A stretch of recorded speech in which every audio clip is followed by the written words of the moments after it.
আপনারা দেখতে পাচ্ছেন কিভাবে কুয়াকাটার মাছ ধরার যে ট্রলারগুলা সেগুলো কিভাবে সমুদ্র থেকে টেনে উঠাচ্ছে। দেখুন, আমাদের ভাষায় তিনি ট্রাফি।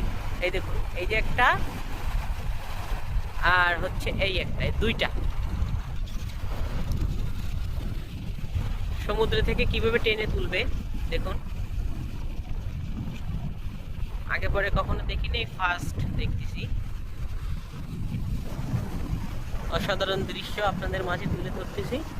একটা একটা দুইটা দুইটা একসাথে টান দিছে, দুইটা একসাথে টান দিছে। এই দেখুন, এইটা এই এইটা যাচ্ছে, এই চলে যাচ্ছে, আর এইটা, আর এটা আবার সামনে চলে এসেছে। আর এই এই হলো একটা। ও ও সেই সেই সেই দুইটা একসাথে চলে যায়।